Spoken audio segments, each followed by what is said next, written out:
Os novos números do USDA, o Departamento de Agricultura dos Estados Unidos, foram divulgados nesta sexta-feira, 2 de maio, como vinham ansiosamente sendo aguardados pelo mercado.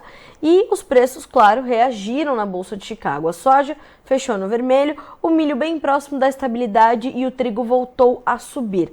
Para nos ajudar a entender o que esse relatório quis dizer efetivamente, principalmente com as primeiras projeções para a safra 2023-24, o que já está e o que ainda não está definido e como tudo isso continua interferindo nos preços, a gente trouxe para essa conversa a experiência para falar com a gente, né? Seu Ginaldo Souza, diretor-geral do Grupo Laboro, conosco nessa sexta-feira. Seu Ginaldo, um prazer recebê-lo novamente. Seja bem-vindo, boa tarde. Olá, cara. Boa tarde, amigos. Boa tarde, amigos notícias agrícolas. Boa tarde, amigos da Laboro. É sempre um prazer estar com vocês, principalmente numa sexta-feira, final de tarde, um pouco frio aqui em Curitiba. Hoje tivemos o relatório de supply and demand do USA, foi um relatório dentro daquilo que nós esperávamos. Eu vinha falando disso já há bastante tempo, que nós deveríamos ter um relatório baixista para soja e para milho. Sim. E de fato aconteceu. O trigo não precisa ser experiente, não precisa ter experiência para entender que o trigo seria um relatório altista, porque quem está acompanhando a safra de inverno, de trigo de inverno americano, está entendendo que é uma das piores safras, qualidade baixíssima, problemas de áreas não plantadas, não definidas. Então, o trigo, todo mundo, basta estar no mercado, sabia que o USA hoje ajustaria números do trigo, assim como ajustou números do milho e da soja. No milho, até eu diria, Carla e meus amigos, que até foi um pouco de surpresa, porque no milho o USA puxou o colete, vamos dizer, algo inesperado, passando já agora em pleno mês de maio, uma produtividade do milho para 181,5, 181 buchos e meio por acre, nessa época, aumentando 4 buchos por acre, que era 1,77 a previsão, trouxe, sem dúvida nenhuma, uma certa surpresa. Aumentou os estoques, que nós já esperávamos que aumentasse, mas foi um pouquinho acima da conta. Então, o relatório hoje, Carla e meus amigos, dando um panorama geral do cenário atual, o relatório foi baixista para soja e para milho e altista para trigo, né? Naturalmente, o trigo não se sustentou nas altas do dia, quando fez lá 20 de alta, porque a soja e o milho puxaram para baixo. Mas esse é um relatório que vem com grande força. O clima nos sugere, e isso eu falo de boca cheia, o clima americano vem correndo bem, só está ruim na área do trigo, porque nas áreas de soja e milho está tudo correndo bem. É um ano de El Niño, e o ano de El Niño, eu volto a insistir, é ano que historicamente é um ano de safra cheia, historicamente falando. É muito cedo para você determinar, dizer se os números estão corretos ou não, mas pelo cenário que nós temos, os números são esses. Seu Ginaldo, vamos então dividir entre essas três culturas, que acho que é bem importante a gente trazer essas pontuações, principalmente porque nós tivemos as primeiras projeções também para a safra 2023-24 nesse relatório. Começando com a soja, o senhor citou esse aumento dos estoques, né, que estava previsto realmente, e as primeiras projeções para a safra 23-24 de soja dos Estados Unidos. Como é que o senhor avaliou esse número de produção de pouco mais de 122 milhões de toneladas, né, 122,7 milhões, com uma produtividade também maior, mas uma manutenção da área plantada nos Estados Unidos?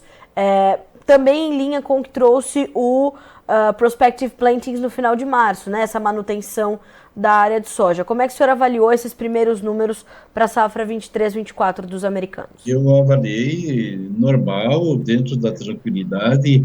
Eles não aumentaram a área, apenas a área colhida aumentou em 400 mil acres, muito pouco. Uhum. Eu acho que no futuro, inclusive, o USDA vai aumentar a área de soja, talvez reduza a área de milho de 92, talvez reduza um pouco e aumente um pouco a área de milho, de soja.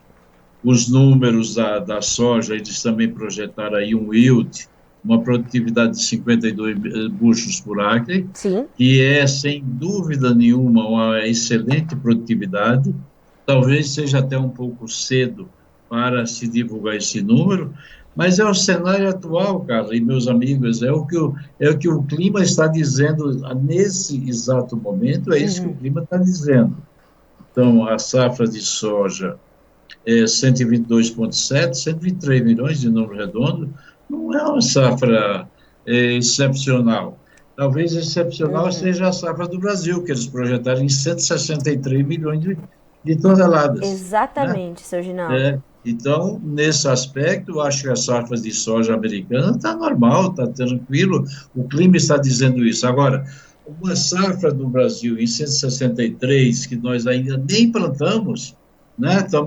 Recém terminamos a colheita da safra 2022-2023, e já se projeta uma safra para 2023-2024 em 163. Aí eu acho que pode ter um pouco de exagero, pode ter um pouco de mudança, um pouco de interferência.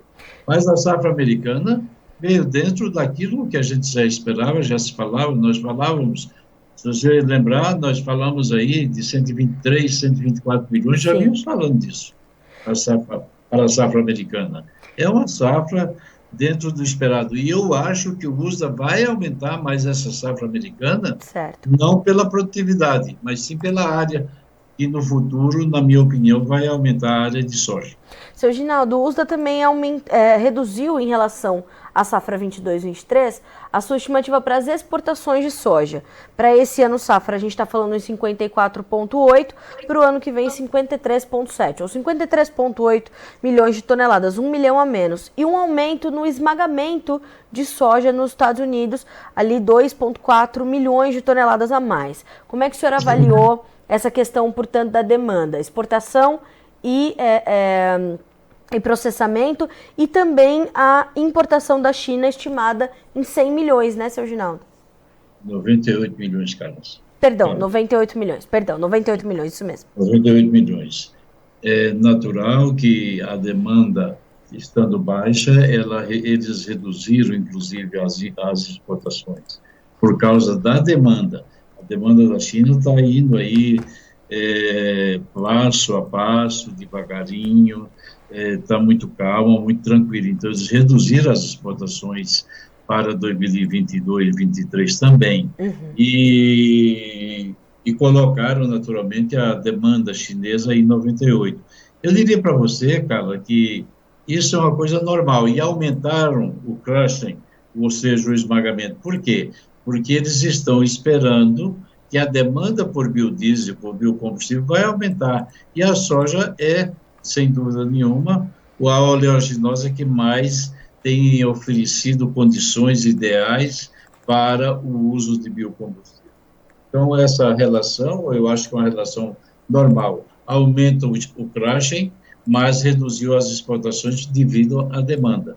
Foi isso que aconteceu, foi isso que o USDA fez nesse parâmetro. Eu diria até que foi bem uma engenharia perfeita do quadro de demanda interna americana com a demanda, vamos dizer, chinesa. Foi isso que aconteceu. Seu Ginaldo, por mais que a gente tenha muita coisa ainda para acontecer até a safra 23-24 da América do Sul, a gente tem o USDA estimando a safra global de soja em 410 milhões de toneladas, um pouquinho mais do que isso.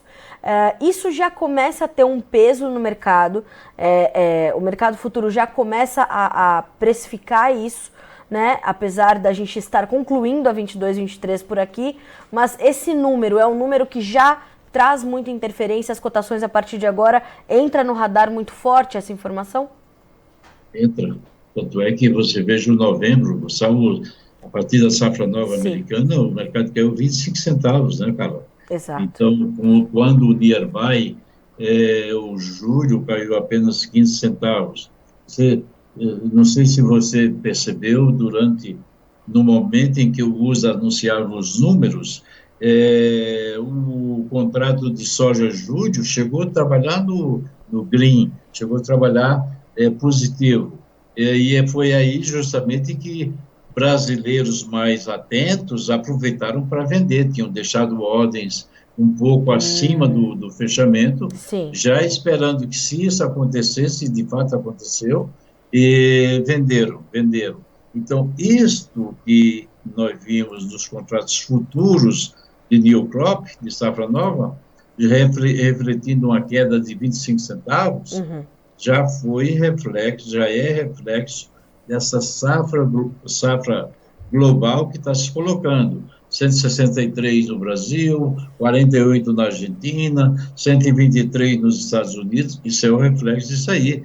E isso, sem dúvida, começa a pesar. À medida que isso vai se confirmando, o mercado vai naturalmente cedendo, porque Chicago a 14 dólares no safra velha e o outro 12 uns quebradinhos, é onde está a diferença, inclusive, naturalmente, por isso que os prêmios melhoraram e têm melhorado e vão melhorar um pouco mais no futuro, na minha opinião. Então, as safras, de um certo modo, refletem exatamente as projeções que estão sendo feitas, Carla. É um momento de recomposição, portanto, da oferta, né, seu Ginaldo? Ajustes da oferta e da demanda, né, Carla? Porque se você pegar a oferta que está se projetando, nós não teremos demanda para essa oferta. Então, os preços têm que cair. Agora, muita gente vai dizer, não, o USA está louco, projetou para o Brasil 163, eu acho que é um exagero nesse exato momento, mas o brasileiro vai plantar, você sabe perfeitamente, e este ano foi um ano de custeio, de custos para a produção, um custo de altíssimo preço. Por quê? Porque todos os insumos estavam lá em cima, porque a soja também estava lá em cima, a 15 dólares e pouco. O ano que vem você vai ter soja aí a 12 ou abaixo, se as projeções se confirmaram, muito abaixo de 12, na minha opinião. Certo. O que é que vai acontecer? Os insumos também vão cair, ou seja, a proporção talvez de ganho não seja a mesma para o produtor, mas o produtor não vai deixar de plantar, talvez não plante com a mesma ênfase, com o mesmo, vamos dizer, com o mesmo potencial, mas ele vai plantar, porque ele vai ter custos de produção relativamente muito mais baratos. Seu Ginaldo, por que a gente não vai ter demanda para toda essa oferta? Como é que o senhor está avaliando o consumo nesse momento, essa evolução ou este comportamento da demanda? A que pontos nós temos que ter atenção para entender esse movimento? A demanda, Carla, está concentrada onde? Na China. Certo. A China perdeu, vamos dizer, o posto de o maior país em termos de habitantes, perdeu para a China, para a Índia, correto? Sim. A China está tendo limitações na sua demanda, porque, naturalmente, as coisas não se ajustaram depois da Covid, a demanda não voltou com a mesma ênfase. Você veja que, no passado, a demanda chinesa já foi acima de 100 milhões de toneladas, e agora está próximo a 100 milhões, está ligeiramente abaixo. Então, a demanda não está crescendo, o potencial de demanda não está evoluindo, e o potencial de oferta está evoluindo. Então, tem essa grande diferença aí. Se você somar a demanda que existe hoje, você veja que os estoques mundiais, olha só um detalhe importante, veja no supply and demand que você vai verificar. Os estoques mundiais previstos esse ano em 100 milhões, 102, foram para 122 milhões de dólares. Então, quando você olha projeção dos estoques mundiais, o final do estoque aumenta 20%, cara. Então, é muita soja, é preciso que se estabeleça uma relação em cima dessas projeções entre demanda e estoque final. Seu Ginaldo, nós não estamos Estoques ouvindo o senhor. mundiais. Agora sim. Oi. Se você verificar a tabela de estoques mundiais, Sim. Você vai verificar que o estoque mundial de soja vai crescer mais de 20% Exatamente. no próximo ano, o estoque final mundial. Sim, Então, 122,5. isso tem um peso, evidentemente. A oferta é maior do que a demanda. Esse ano, nós estávamos com as coisas mais ou menos equilibradas, o ano passado para esse ano. Agora, nós estamos passando, vamos dizer, se tudo correr bem nesse cenário que estamos falando, uma oferta muito superior à demanda que existe, que está concentrada em cima da China e que não é a melhor demanda na atualidade. Seu Ginaldo, a gente vai ver essa... Eu perguntei isso para o senhor na última vez que nós conversamos, eu acho que também é pertinente a pergunta hoje, porque temos agora os números estimados aqui para a safra nova. Como é que a oferta remanescente da safra 22-23 do Brasil, que vai ser inevitavelmente levada para o segundo semestre, vai se chocar com a nova oferta de soja norte-americana que vai chegar ao mercado, e como é que isso vai impactar para os preços, principalmente para o produtor brasileiro? O Chicago está pressionado, mas eu queria entender como o Brasil vai se inserir nesse contexto até que a gente conclua essa safra para nós, né, e a gente comece a nossa nova safra. Bom, excelente pergunta, boa pergunta, Carla, e eu diria para você o seguinte: é preciso que nós tenhamos a habilidade para analisar e dizer que a safra brasileira seja 153 ou 155, como está se projetando, o produtor brasileiro vendeu apenas a metade. Essa metade ele vai carregar naturalmente na esperança de que aconteça alguma coisa, um eventual problema climático nos Estados Unidos da safra que está sendo plantada. Porém, se você observar os preços em tela, o nearby com o futuro, o nearby que eu me refiro é o imediato, o julho com o futuro, você vai ver que existe uma grande diferença entre os preços do July e os preços, vamos dizer, do março do ano que vem. Nós estamos falando de soja ainda próxima a 14, e estamos falando de soja no futuro a $12, próximo a $12. Então, essa diferença que existe só na tela já é, por si só, uma grande mostra do que o mercado espera para o futuro, ou seja, mais oferta do que demanda. Então, nós temos que pensar que essa safra brasileira pode se chocar com a safra americana, que entra a partir de outubro, e nós já estamos aqui em maio, nós temos aí mais junho, julho, agosto, setembro, vamos dizer, mais 4 meses, e não é em 4 meses que o produtor brasileiro vai vender uma safra de, vamos falar, de 75 milhões de toneladas. Ele vai, naturalmente, segurar isso na esperança de que aconteça um problema nos Estados Unidos. Se não acontecer, a safra brasileira, ou seja, porque a América do Sul tem basicamente como foco a safra brasileira, já que a Argentina quebrou 50% da sua potencialidade de safra. Então, ela vai se chocar com a oferta da safra americana. As duas vão se juntar, 70 milhões da América vamos dizer, do Brasil, com mais 123 dos Estados Unidos. Então, vão jogar 200, vai ter aí uma oferta de 200 milhões, quase 200 milhões de toneladas. O chinês está de boca aberta, esperando a oferta e esperando os preços caírem.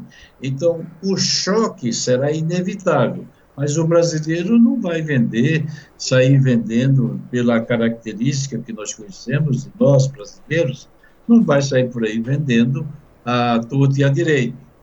mesmo porque ele perdeu aquilo que foi deixado de vender, perdeu-se o time, e esse time pode voltar. Ele espera que aconteça um problema climático, e nesse exato momento, a gente não pode, pelo cenário que nós temos e pelas características do El Niño, nós não podemos esperar, senão uma safra cheia nos Estados Unidos, ou seja, conflitando com a oferta brasileira que está aí, está disponível, foi colhida recentemente e está esperando nos armazéns.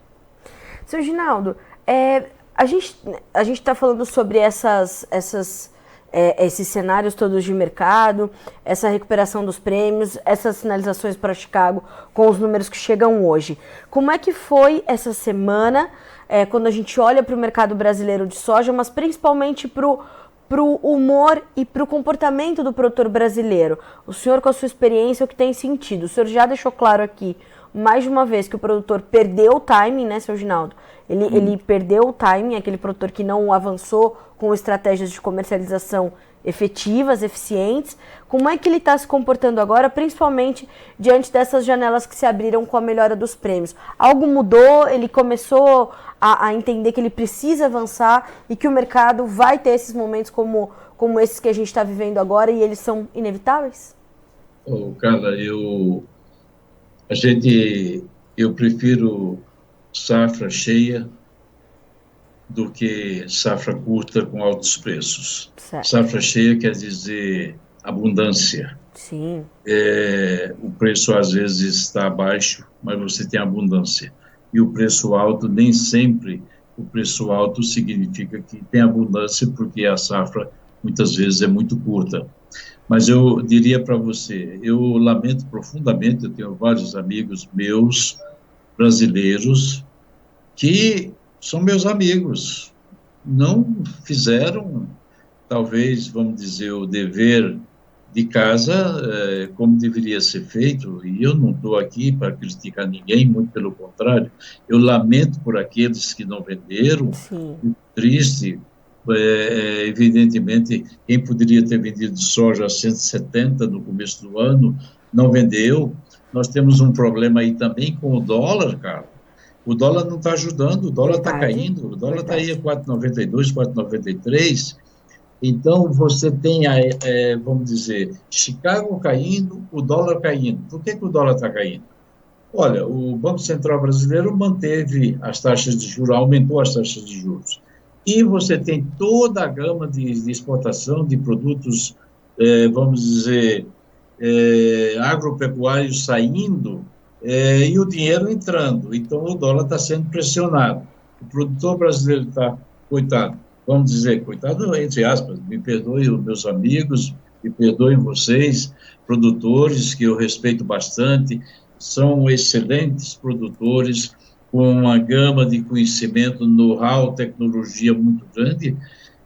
Perderam, o que perdeu o time, tudo bem, a gente tem que respeitar isso aí, que é um direito que você tem de não querer vender. Sem dúvida. Mas, lamentavelmente, o cenário hoje que nós temos pela frente não é bom.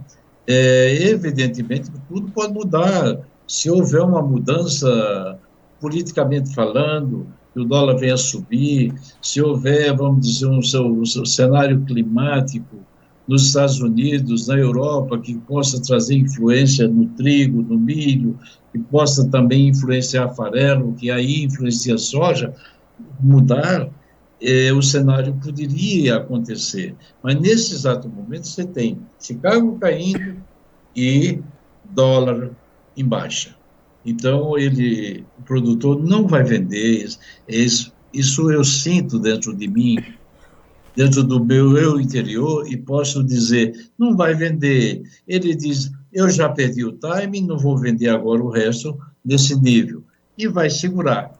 Hoje saiu soja no Porto, mesmo com Chicago baixo, tá? O prêmio deu uma melhorada, e o Júlio já falando, se falou hoje na faixa de 30, menos 40, quer dizer, um prêmio que teve a 100 e pouco, negativo, já deu uma melhorada. Segunda-feira, seguramente, o prêmio também deu um pouco melhor ainda.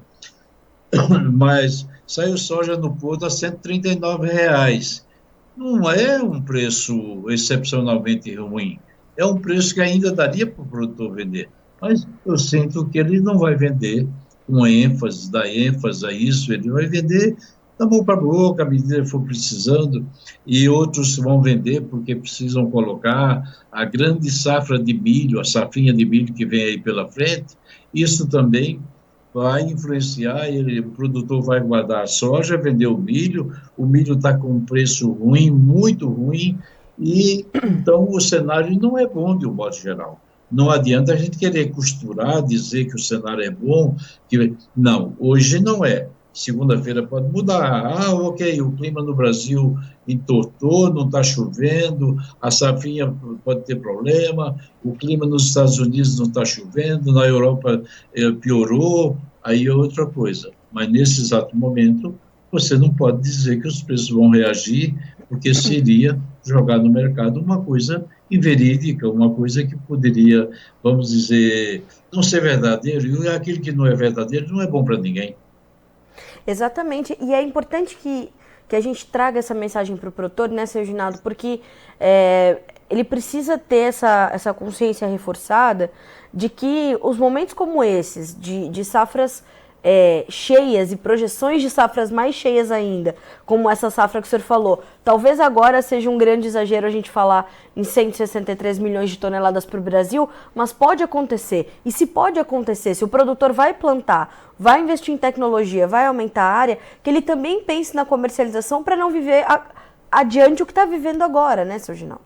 Claro, você vai começar, por exemplo, uma safra nova, plantando lá em outubro, e com um estoque de passagem muito grande. Então, é difícil, eu sei, eu entendo perfeitamente, mas acho que o produtor tem que se conscientizar. Eu digo para vocês, o prêmio está melhorando, isso é bom para o produtor, muito bom para o preço.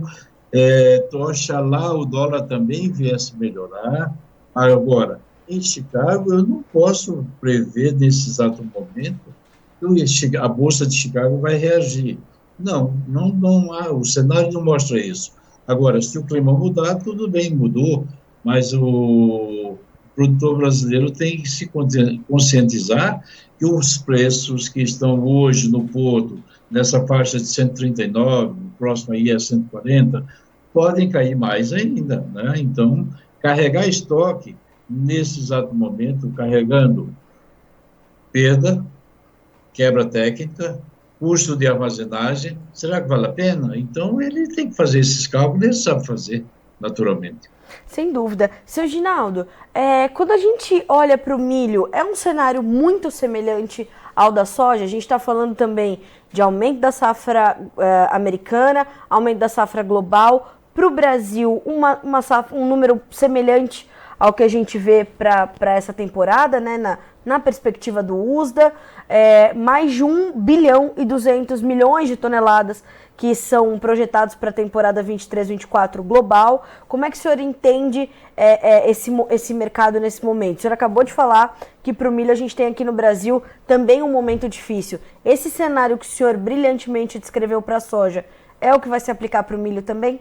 Com certeza, Carla, com certeza. O milho, você tem um cenário bastante ruim nos Estados Unidos, você tem o estoque mundial aumentando tranquilamente, a safra vamos dizer, brasileira é grande, o produtor brasileiro sabe disso, os preços estão horríveis, falando de milho, mas o produtor brasileiro não é milheiro como o americano, então ele vai vender o milho e vai segurar a soja, é isso. E o cenário do milho é tão ruim, vamos dizer, ou pior do que a soja, cara. Essa é a realidade. Porque a demanda pelo milho também está muito contida, né? Muito semelhante também ao que o senhor descreveu para a soja. Semelhante, você tem safras boas lá, vamos dizer, no leste europeu, você pega, por exemplo, a Ucrânia, aquela parte toda, a Europa toda, eles tiveram boa safra. Nesse exato momento, está se plantando, está se colhendo. Mas, e daí? Como é que você vai fazer? Se os russos acertarem o corredor de exportação, que vem sendo naturalmente utilizado para hostilizar hostilidades entre a Ucrânia e a Rússia, eles se superarem e fizerem um acordo, renovação disso por mais tempo, para que as exportações possam fluir, vai tirar mercado do milho brasileiro e do trigo, e então vai competir com o trigo americano, e isso não é bom. Então, nós estamos entrando numa época de vacas gordas. E vacas gordas, estou falando de safras cheias. Nós estávamos numa época de vacas magras, ou seja, oferta pequena e demanda maior. Nós estamos entrando agora em oferta maior, muito maior, e demanda menor. Bom, seu Ginaldo, para entender isso, né, parte desse processo é observar as coisas em loco. E por isso, mais um ano, né, o Notícias Agrícolas vai de carona com o Grupo Laboro para o Crop Tour 2023-24 para os Estados Unidos. E o senhor já trouxe o roteiro, né, para nós, para adiantarmos aqui, junto com as primeiras projeções completas da safra 2023-24, já tem também as primeiras informações completas para o Crop Tour desse ano, não é isso? Isso mesmo, isso mesmo. Esse ano nós vamos fazer o Canadá, nós vamos primeiro para o Canadá por causa do problema de visto, porque se fôssemos todos querer pegar visto e última hora não se consegue o visto do Canadá de um dia para a noite. Uhum. Então, nós vamos para o Canadá, vamos sair daqui do Brasil em dia 25 de agosto, vamos direto para Toronto, de Toronto nós pegamos uma outra aeronave para Regina, que está lá no estado lá no lado oeste, e lá nós deixamos a aeronave, vamos dizer, pegamos veículos. No Canadá não tem vans como tem nos Estados Unidos, aí nós vamos pegar 2 Ford Edge, nós não vamos levar grande grupo. Eu cheguei à conclusão que levar grande grupo só atrapalha, principalmente quando você tem que dividir em 2 vans. Vamos fazer porque são 3 dias no Canadá, 25, chegando lá 26, 27, 28, 29, nós saímos de Regina via Winnipeg, vamos para Chicago no dia 29, Chicago nós fazemos vamos começar pelo lado leste, voltamos depois de Ohio, Indiana, vamos para o Farm Progress Show no dia 31, certo, lá em Decatur, e depois do Farm Progress Show seguimos para Iowa, vamos passar por Missouri, Iowa, Nebraska, depois as Dakotas, depois vamos fazer Minnesota, voltamos por Michigan e Seu Ginaldo, não estou lhe ouvindo. Por Wisconsin. Agora sim. E voltamos para Chicago. Então, saímos de Chicago de volta no dia 7 de setembro, o feriado, chegando aqui dia 8. Então, esse é mais ou menos o programa que já temos estabelecido, com pontos de parada, onde vamos parar, onde vamos pernoitar, andando em média 500 a 600 quilômetros por dia, parando, verificando, pedindo, fazendo todo o trabalho de inspeção de safra, como está a safra, o que está acontecendo, como está o solo, como estão, vamos dizer, as projeções, se estão corretas, se não estão corretas. Tudo isso vamos fazer em loco, lá no final de agosto, início de setembro. Mas, né, seu Ginaldo, parece longe, mas está perto. Então, quer dizer, o profissional que está nos ouvindo agora e quer fazer essa viagem com vocês, já dá para entrar em contato. Se não tem passaporte, ainda dá tempo de tirar passaporte, visto, tudo que precisa para estar com tudo em dia para integrar esse grupo, né, seu Ginaldo? Eu diria, Carla, que naturalmente quem quiser ir tem que se preparar, tá com o passaporte em dia, tranquilo, está com o visto americano. Sim. O canadense, ele não precisa se preocupar, que a gente vamos fazer um ETA, é um visto para quem chega de avião, tem o direito de ficar dentro do Canadá por um período, pode viajar, pode circular. E do Canadá, então, os Estados Unidos. Os Estados Unidos têm que ter visto, senão você não entra. Então, essa é a projeção. Quem quiser ir, naturalmente, vai se preparar para isso. Sim. Mas eu diria que pelo grupo que nós temos, que não vamos levar mais do que 8 pessoas, incluindo eu e o Daniel, do Notícias Agrícolas, que estará junto, para transmitirmos em loco das lavouras para o Brasil. Além de nós, são mais 6 pessoas.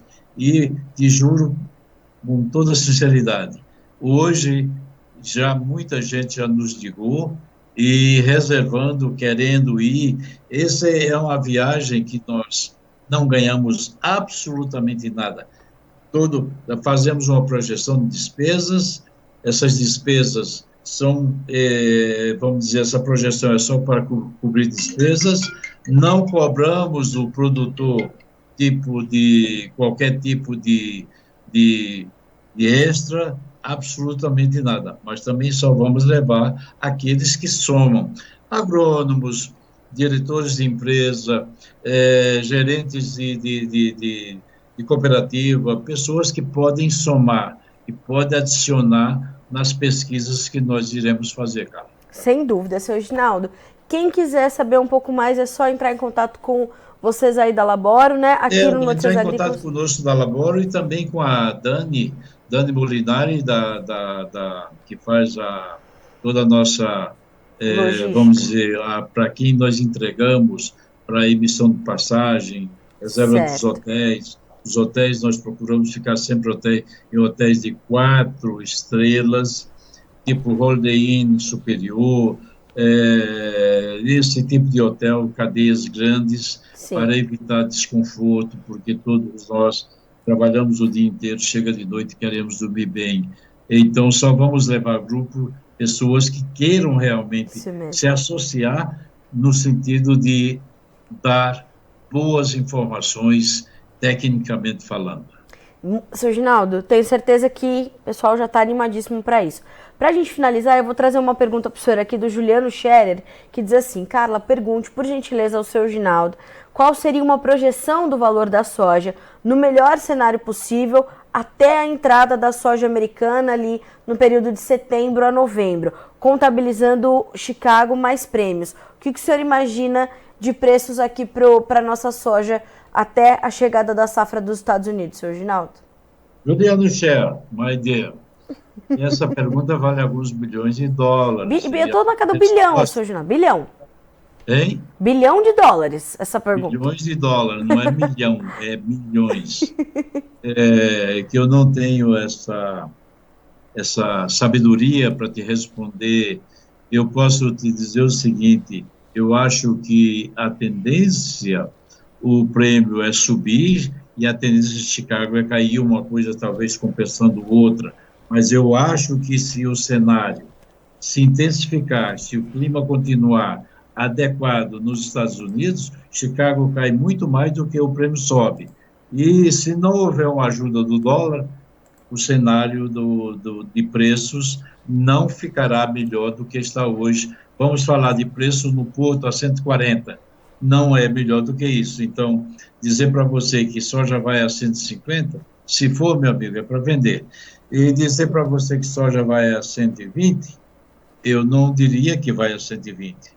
Mas se o cenário continuar assim, nós poderemos chegar a ter soja bem mais baixo do que temos hoje. Juliano, é o que eu posso te responder. Dizer que a tendência do mercado em Chicago é cair, a tendência do prêmio é subir, a soja, o prêmio talvez não compense tudo que cai em Chicago, e Chicago só reverte se houver um problema climático.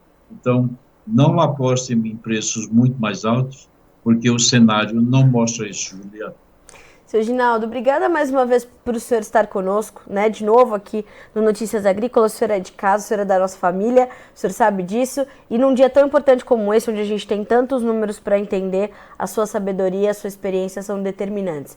Obrigada mais uma vez, viu, seu Reginaldo? Sempre bom ter o senhor com a gente. Olá, um grande abraço a vocês, bom final de semana, meus queridos irmãos de todo o Brasil, produtores, amigos. Eu sei que vocês gostariam que eu dissesse que o mercado iria subir. Eu tenho o hábito de falar aquilo que penso, mas falando com sinceridade naquilo que eu estou vendo. Então, nesse exato momento, eu não posso falar, dar notícias boas a vocês, mas quizás, da próxima vez, as coisas possam ter mudado. O mercado é soberano e Deus, naturalmente, sendo o grande soberano, saberá nos indicar melhor o caminho de cada um.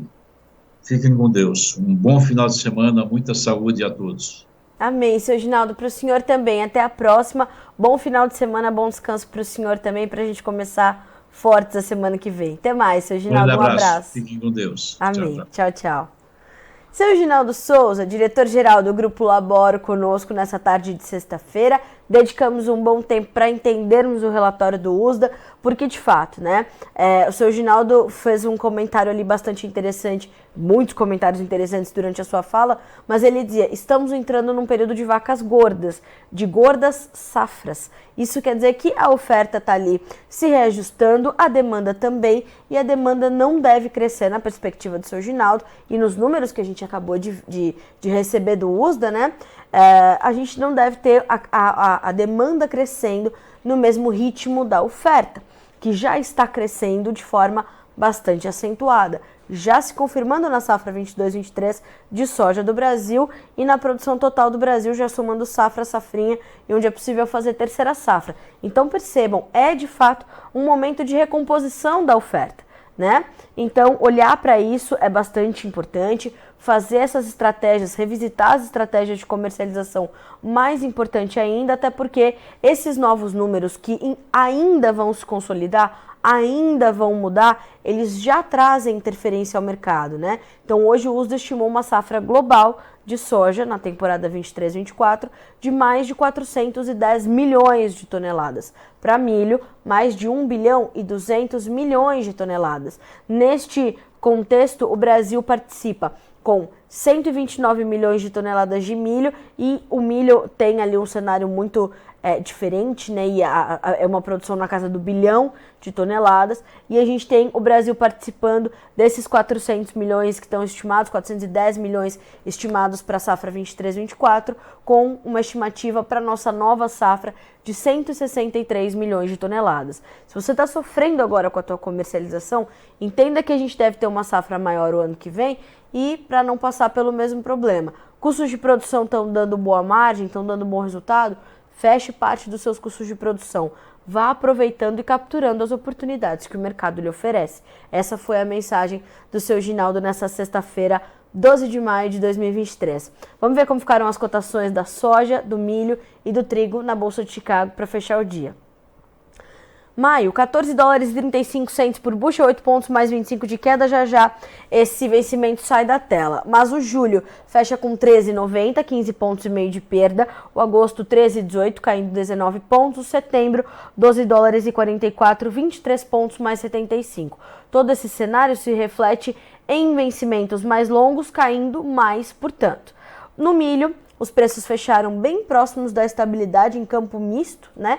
O maio fechando com 0,75 de alta, 6 dólares e 33. O julho, que é o mais negociado agora, 5 dólares e 86, 4 pontos de ganho. O setembro, 5 dólares e 10, 4 pontos mais 25 de queda. O dezembro caindo 5 pontos para 5 dólares e 8 centos. Para concluir, os preços do trigo, estes subindo. O julho, 6 dólares e 35, 7 pontos mais 75 de alta. O setembro, 6,47, 8 pontos e meio de ganho. Dezembro e março com 8 pontos de alta, para fechar no dezembro com 6,64, no março com 6 dólares e 76. E o dólar vai caminhando para fechar o dia com R$ 4,93, numa baixa de 0,2% nesta sexta-feira. A gente fica por aqui com este boletim, mas as informações continuam chegando para concluir essa sexta-feira e garantir que vocês sejam sempre os produtores rurais mais bem informados do Brasil. Eu e você nos encontramos na segunda-feira que vem no Bom Dia Agronegócio a partir das 8h30. Até lá, bom final de semana para você.